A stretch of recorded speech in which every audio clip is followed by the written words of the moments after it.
2026 to 2026, we are celebrating, profiling, immortalizing this club together with its stars, the living stars of Bosso.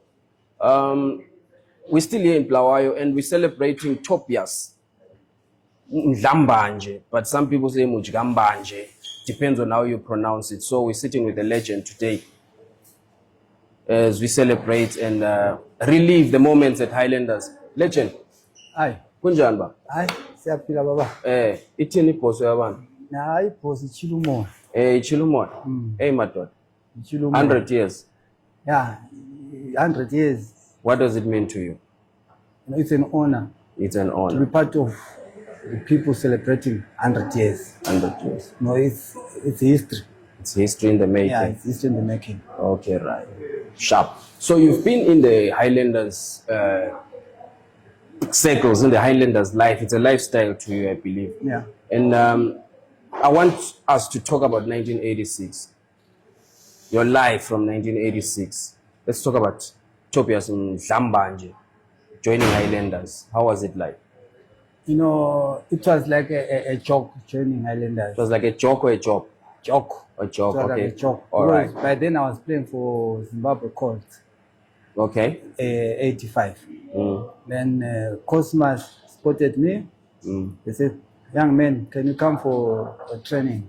Utsano, yeah. All right. Okay. But can you come for training? Then, you know, the good part at Highlanders, most of the players, you know, were around Mzilikazi, so we knew each other. So it wasn't that difficult for me to play with them. Okay. So I went for training.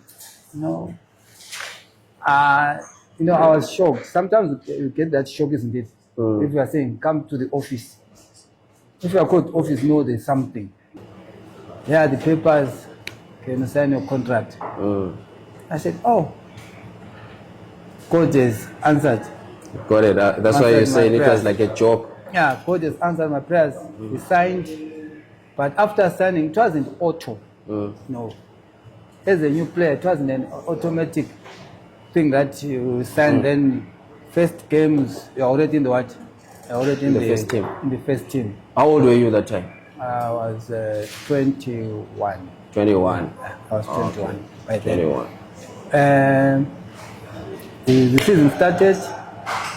They played those early games.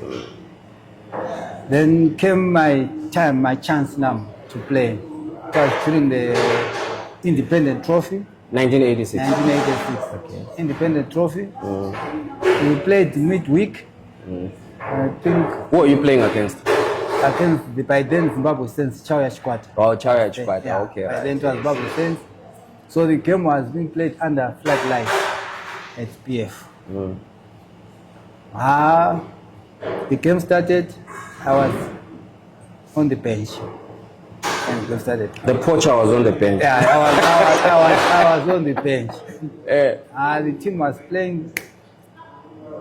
We're told, warm up guys, you know, by then the coach don't tell an individual player that warm up. Unlike these days, yes, they just say pick point, Mzilikazi, warm up. But by then, they just say, guys, warm up. So everyone from the bench will stand and go and what? To warm up. I was called, see now getting in. You know, I told myself, let me just go and play. Because it's like it was a derby. A derby, yeah, Zimbabwe Saints. Because most of the players Zimbabwe Saints were friends. Because we were living in the same community. By then, most of the players.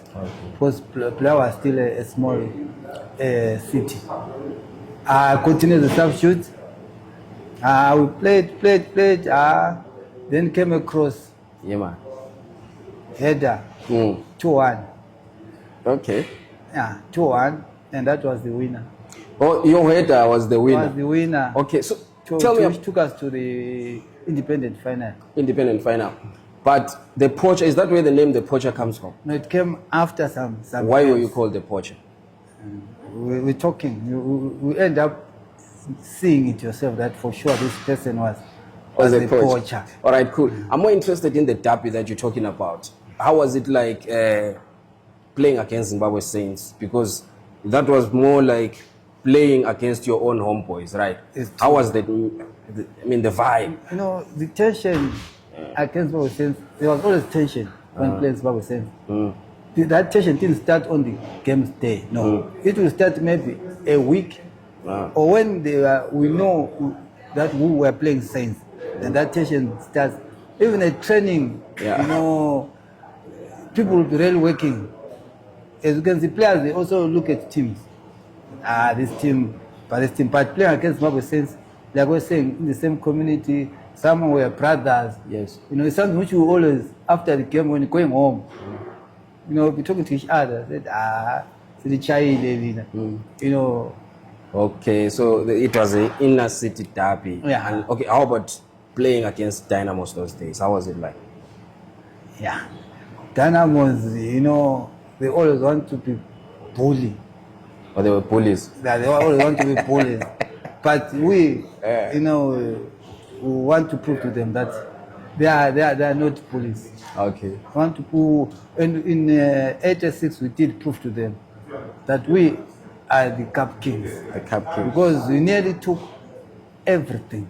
In 1986? Yeah, we nearly took everything. That is the time that you joined Highlanders? Yes. So it was a good year for you, right? Very, very good. Right. But I want us to talk about the Bosso of 1986 compared to the Bosso of today. What would you say is the difference, if there is any difference? What has changed? You know, frankly speaking, by then, the 86 was natural talent. Natural talent. Yeah, most of the players, it was natural talent. Okay. Because if we talk of the Rambos, the Kumalos, you know, we'll be talking of players who had that inborn skill. You see, training here was just an added advantage, but personal, they had that inborn skill. Unlike today's players, they are after money. By then, we were not worried about money. It was an honor to play for Highlanders. The badge. Yeah, it was an honor just to play for Highlanders. But these days, players, they are just after money. Two, they don't like training. That's the other thing. Because, and three, you find, sometimes you tend to wonder, did these guys play the junior football? Because technically, they are not that good technically. If you can watch a team, you can play, failing to string 4 or 5 touches, failing to control the ball. You know, you see, you are touching on a lot of things in a short space of time, and our time is so limited. You are touching on the ranks to say, you guys came through the junior policy, right? So, why do you think, as a player, as somebody who has lived the Bosso life, whose blood is black and white, why do you think our junior policy is not as vibrant as it used to be? Where do you think is the problem? The problem is now people, they are aiming high. When you say aiming high? They are no longer looking at the junior. They just want the right players whom they think they are ripe, but to me they are not ripe because they didn't go through the right stages. Because, for example, look at like Peter Ndlovu. Under 12, under 14, under 16. At under 16, you can. Oh, yes. You see? Because he didn't pass the stage. Because basically, we are saying from junior, that's when you do most of the technical. When you go to the senior now, there's no time for technical. It's the system, the formation, which is working there now. But if we are still teaching people in the premier to control, then they're not going anywhere. Right. Allow me to steal your time to reminisce and pay homage to the former players that you played with. Who are the 3 late players that you like to tell a good story about, that you've got good memories about, that are dearly departed, as we celebrate 100 years of Highlanders' existence? But there are players who are not here with us today, that you know that these people, had they been here today, also will be a different story. Yeah, for me, the 3 players. I know I've limited you to 3, but yes, yeah, you can talk about them, more. But the 3 I can talk about today, we've got the bushwalkers, which was the late Mercedes Rambo, Yeah. the late Willard. Yeah. Then this other third one now, the late Raman Kumo. Ura. Yeah, these guys, you know, sometimes. So let's talk about them individually. Let's start with Umashinkila. What was he like? Mashinkila, no wonder why they called him Duna. Yeah. You know, if they say we are in Duna, you know, the Duna is somebody with authority. Yes. Somebody who's in control of everything. Okay. So the Duna was always in control of the meat. And he had those powerful shots. You could shoot. Shy shot. Chai shoti. Those long drives, you know, we were guaranteed if the Duna is there, nothing goes wrong. And we were on top. Okay. Yeah. Rambo. Then Rambo on the right. You could overlap. You Like where could Shy shot. go through from back to striking, and he had the powerful shot. Yeah, the powerful shot. Yes. You could score from 40 meters. 40 meters. Go to a 40-meter drive. Yeah, 40-meter drive. You know, he had that power. Yeah. As you can see, he's built. He had that big build, Rambo. And when even if he's attacking you, if you are weak. Is that why he was called Rambo? He got the nickname Rambo? Because of his stance. Oh, he's there. Okay. Yeah, that's why it's called Rambo. And then Rush.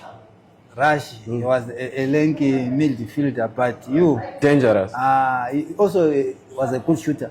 Okay. And you could pass easily to his opponents. Okay. So those guys, we really miss them.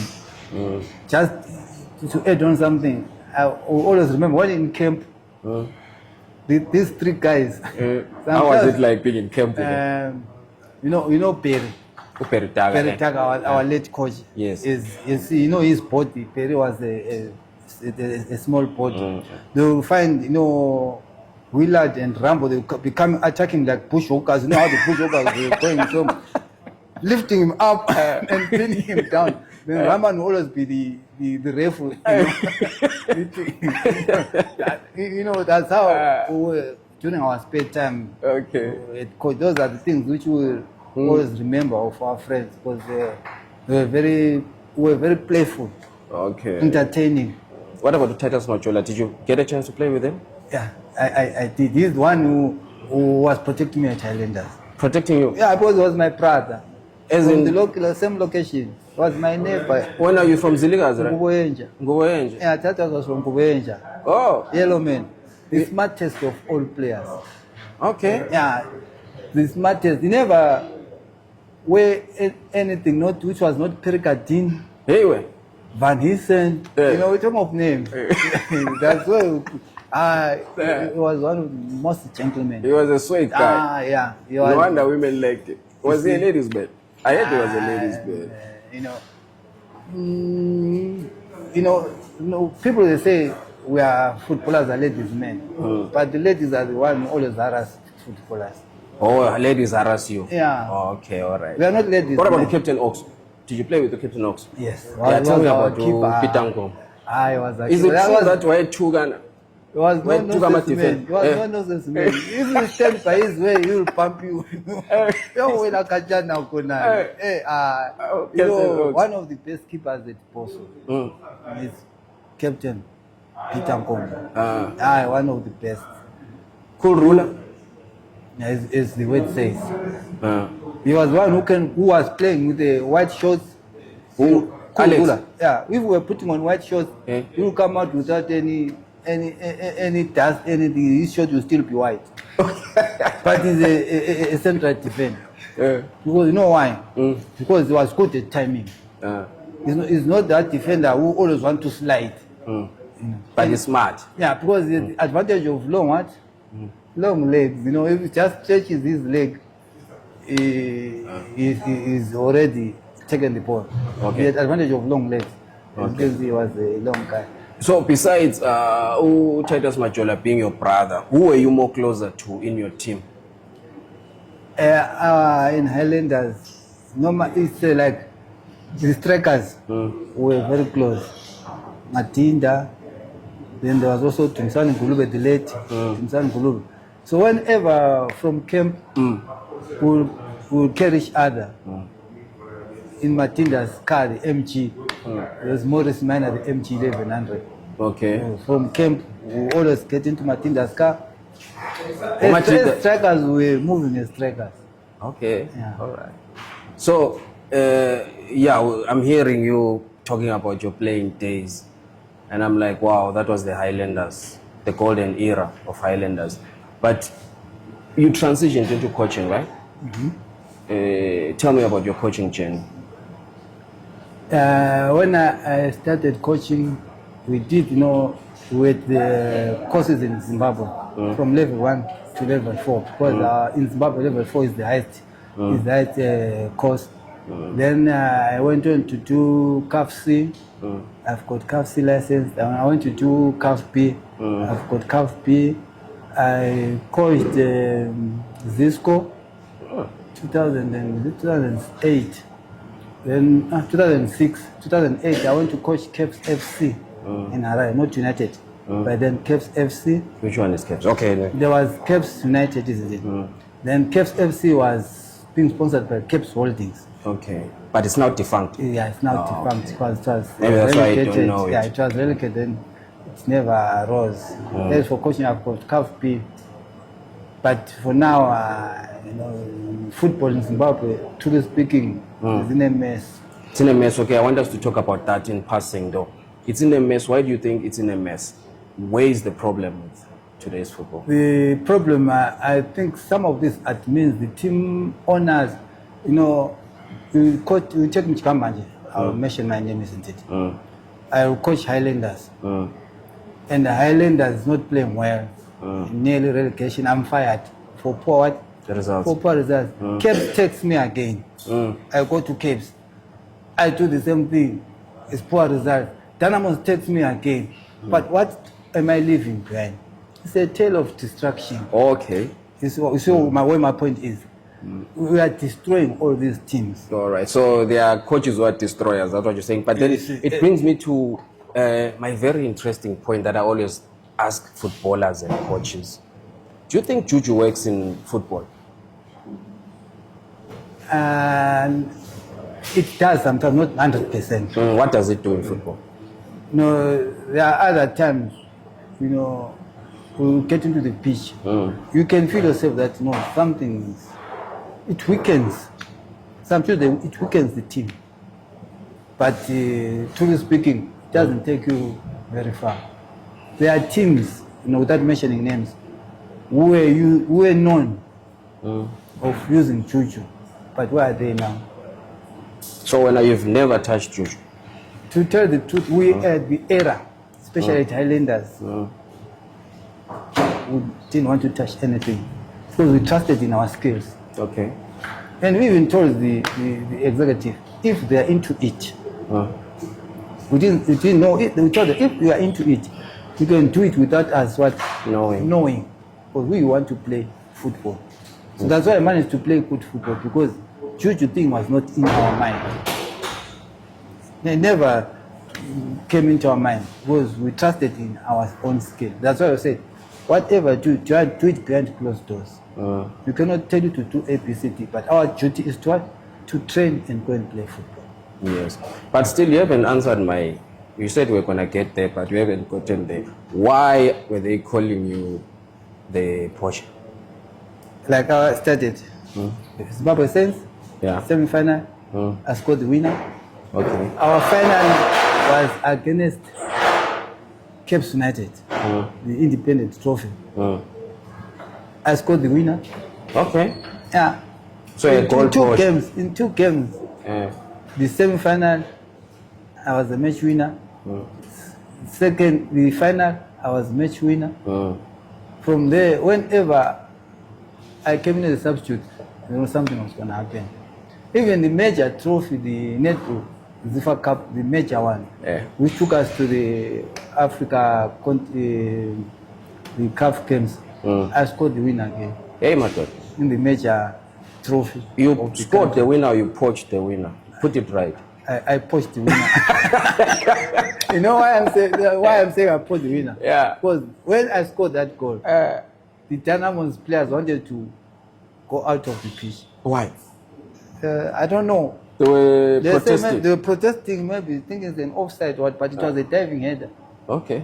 So you cannot tell I was offside when a diving header is always will be attacking the ball from the inside. So it can't be offside. It took about 3 or 4 minutes For them to come back. for them to come back. Okay. So, talking about those days, the goal poacher, and today's football, you're a coach now.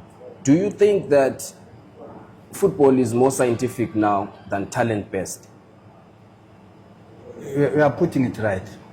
Football is more scientific than talent-based. But if they to combine the two, talent and scientific, you come up with good football. Have you tried combining it as a coach? Or I'm giving you a clue now. Yeah, I've tried. Because this other thing, I coached a primary school. It was trade court primary school. Okay. Those guys, those white schools, they say those are their salad. So they always say they cannot play what? They cannot football. But to tell you that I coached them. They won the local tournament. They beat all schools in Bulawayo. We went for the provincial games at Lupane. They beat everyone and they came with the trophy. Okay. The salad. They were. Think of it. These are salads. But the managed what? As long as, it's always nice to work with kids because they will listen and understand and they want to learn.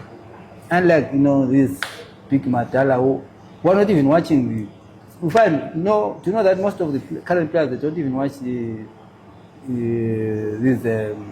international games. I don't know. Most of them don't watch European games. Maybe they believe in their talent.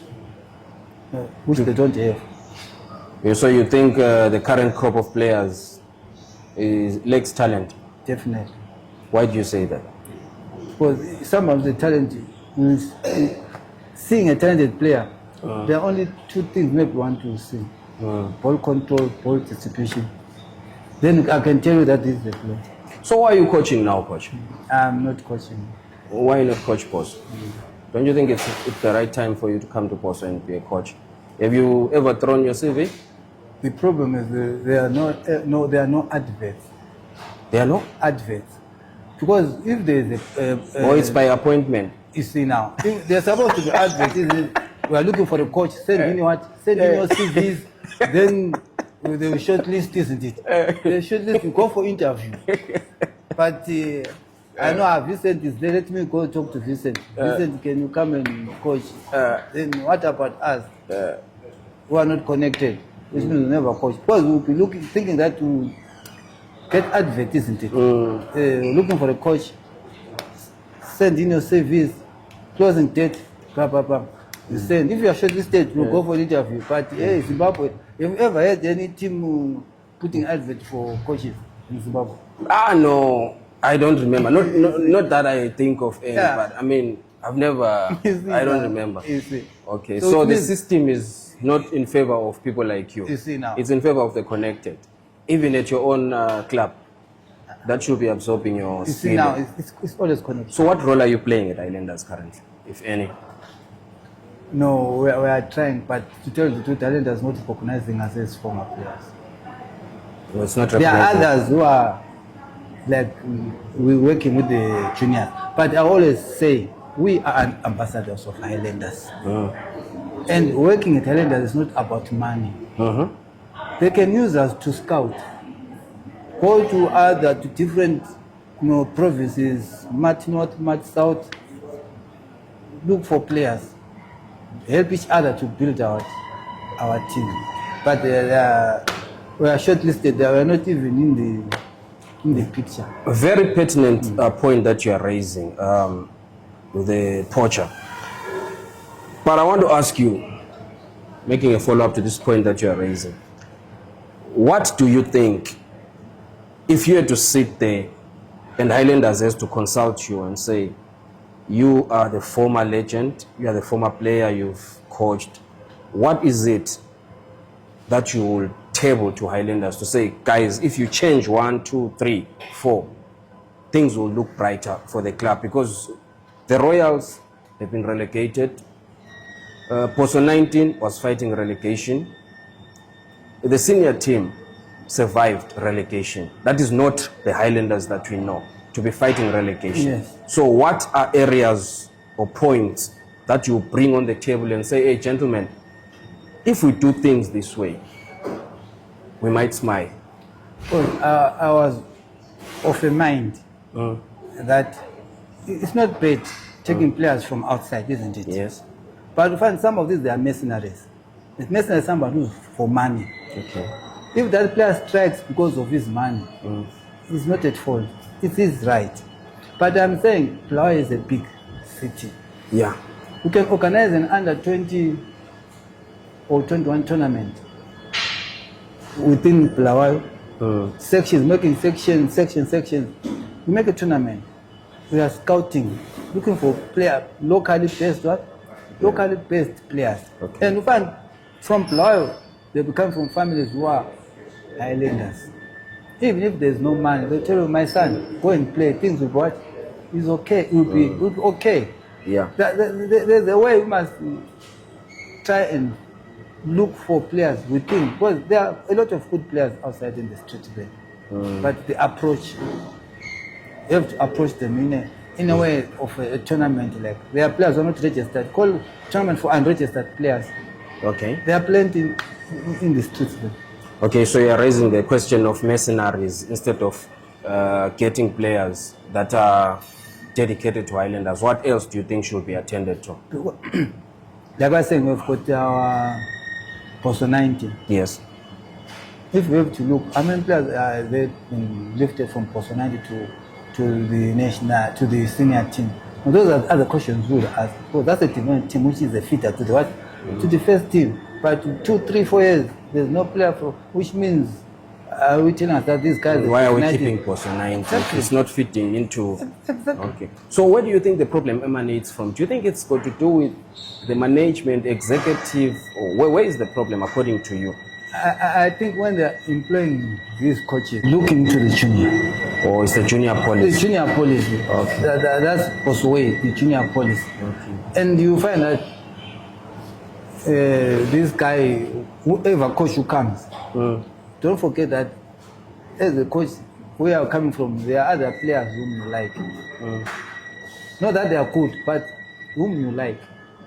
So just carry them to your new job. You see, that's why also our football is staying, because there are coaches who always want to be friendly to players. Okay, Highlanders, 1926 to 2026, it's 100 years. And we are sitting here with you, reminiscing about your playing days. But what would you like to see in these celebrations as Highlanders turns 100 and beyond? As we turn 100 years, what I would like to see is the unity at the club. Unity? Yeah, respect of each other from players to executive. Okay. Sit together and see the good way forward of our team. I think that can take us a long way. We rebuild the old Highlanders as a family. As a family, indeed, that's wise. So, coach, now that you're the coach, you talk about upgrading your papers. Where do we see you in 5 years? 5, 10 years, what's your plan? If God willing, if God keeps you. If God willingly, in 5 years, I want to be one of the coaches of the year. I get a team to coach. Not Highlanders. No, in football, it doesn't need to be Highlanders. But need to be a coach for any team. Any team. Because you might be 100 people want to coach Highlanders, then the 5 years will lapse without me coaching. You see. So any team which I will be in charge with. For Highlanders, it's a bonus. It's a bonus. Yeah, for coaching Highlanders will be a bonus. Because it's my team. I'm Highlanders, like you say. I'm Highlanders. No matter where I go, I'm Highlander. I'm not a supporter, but I'm Highlander. Your blood is black and white. I'm Highlander. If I cut your wrist, the blood is black and white. I will never talk bad about my team. Yeah. But always try and correct Yes. where it needs to be corrected, but not to talk bad. So, In parting, I want to know the afterlife. What is our coach up to besides the football passion? Are we in business? What are we busy with? No, I've been working with this NGO about trying to get youngsters from drugs. Okay, that's a good initiative. Because these youngsters, they are really into drugs. Drugs, Yeah, it's damaging really, and destroying damaging youngsters. them.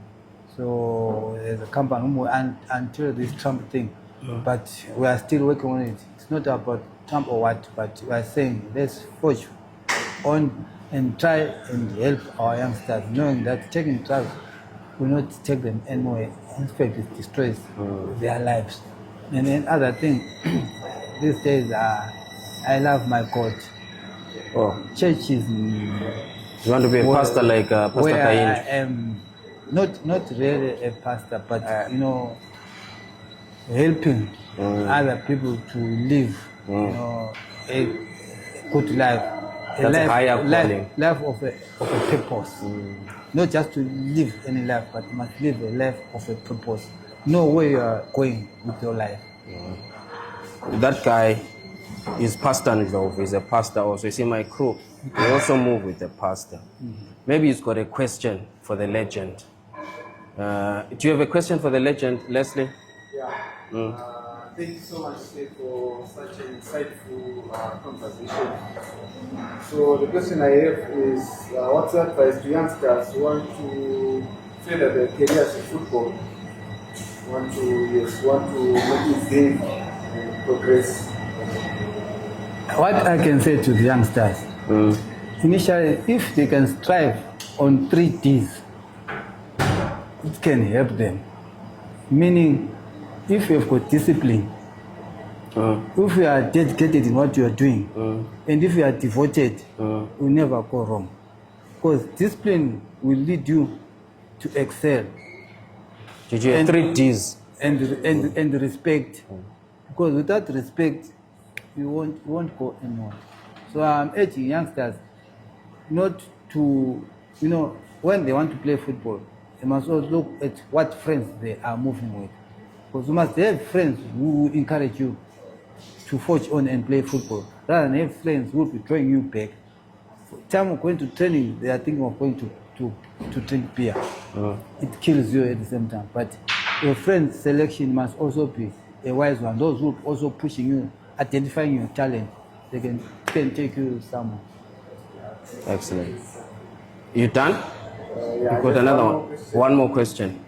Looking back at your career, are there any mistakes that you made or any regrets that you wish you had done something different in your career? Yeah, regrets are always there.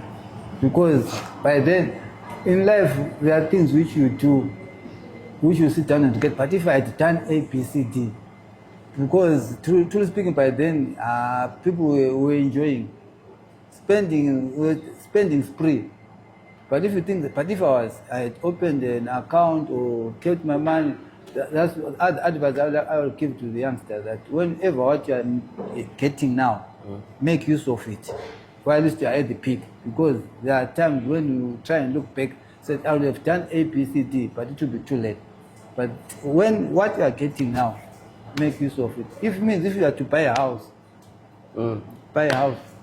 It would be nice to see Mzilikazi is dead. People are gathering by the family house. When he was making money, it's not nice. I'm telling them, if you are making something, try and have your own property. So we've got also the man from Highlanders, Matthias. He is the legend. What can you say to the legend as Highlanders turns 100? My question is to Mr. The atmosphere back then, how was it like? Wow, it was really, a sin, because our away games, we were going out maybe with 3-4 buses of supporters going to watch us. Wherever we're going, it's Metwange, Mtare, Harare. they were going with supporters. 4 or 5 buses. And from training, I don't know how they're doing. From training, Tuesday, a training finally field will be full. People will be like a churro round the pitch. While you're training? Whilst we are training. Hey. And it was an advantage by then, because whatever move you make a training, if people clap hands, then you tell yourself that this is good. It also helps. Unlike these days, no, their training is secret. They don't want people to come and watch their training. But it helps players to play under a huge crowd. Because always you see the huge crowd at training. Then when it gets to the main match, even no matter how many people are in the stadium, you are used to them at training. It's an added advantage. But these days, it's under closed doors. Wow. So, hey, things have changed and things have to change also. So, legend, I want to wish you all the best. Thank you. As we attain 100 years as a club, I know you've got your own personal goals. And I want to see you succeed in those personal goals. Thank you. And like you say, you have a higher calling. I want that higher calling to manifest. And allow me to thank you for your time. It's not easy for us to have this opportunity while you guys are still alive, to sit with you and you share with us such great moments and lessons. Thank you so much, legend. Thank you. I'm also honored to be one of the people to talk about the 100 years of Highlanders. Also, thank you very much. Please speak to the camera about what 100 years means to you and to the club. Yeah, we talk of 100 years. Think of it, your first step from 1 to 50 halfway, then to 100. I'm nearly there because I'm also turning 60 this year. So I'm nearly there. It's an honor. And we want to maintain the legacy of Highlanders. The team Elizalong, if you say the team of Elizalong is the national team. Yes, there is Zimbabwe, but Highlanders. You go to Mtare, you go to F, you'll be surprised there are more supporters of Highlanders in Mtare than Bulawayo. That's so, true. You know, for 100 years, I say, hallelujah, thank God. Wow. Legends of the game, we continue and we carry on with celebrating 100 years of football culture and legacy at Highlanders. As Highlanders is turning 100, we're profiling these legends, we're sharing moments, we're reliving their moments. Keep locked on to the next legend that we're speaking to. Till next time, cheers, bye-bye.